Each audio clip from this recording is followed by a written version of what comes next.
What if we humans could live somewhere outside of Earth? Say the moon. Obviously, we can't just pack our stuff and move there today, but what if we terraformed it, reshaped it into Earth's image? How long would it take us to turn our natural satellite into a habitable place?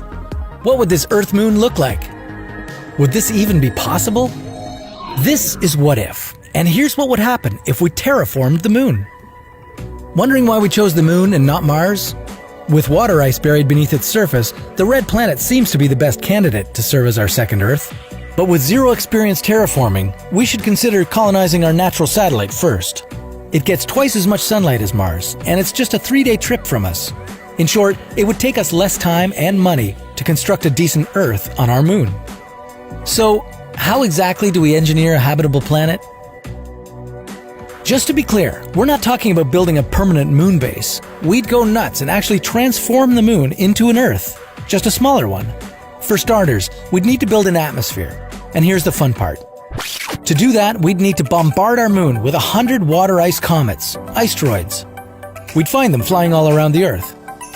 These comets would crash into the moon's surface. They'd fill the moon's plains with water and disperse carbon dioxide along with water vapor and a little bit of ammonia and methane.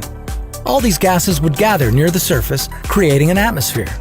The newly formed seas would reflect much more sunlight, making the moon appear 5 times brighter when seen from Earth. These asteroids would also give the moon a momentum. They'd make our satellite spin close to an Earth-like cycle. The more comets we batter into the moon, the faster it would rotate. A lunar day would drop down from an incredible 28 Earth days to just 60 hours. Since our satellite wouldn't rotate on its axis at the same rate it orbits the Earth anymore, it would no longer be tidally locked to our planet. For Earthers, this would mean we'd be able to see the dark side of the moon, although it wouldn't be dark. But how do we save the newly built lunar atmosphere from being stripped away by solar winds? We'd have a couple of options. The first one is easy. Moon's own rotation would generate a dynamo effect. That dynamo could awaken the moon's once active magnetic field that would keep the atmosphere in place. If that doesn't work out, we'd have to place a gigantic shield in orbit. That shield would work as an artificial bow shock, making up for a missing magnetic field. When that's all sorted, we'd bring in genetically engineered plants, suitable for growing on the moon's stony ground. We'd also drop some algae that would release oxygen into the air. That would be the start of life on the moon. Finally, after many decades of hard and costly work, we'd send the first human colony to settle down on the first man-made planet.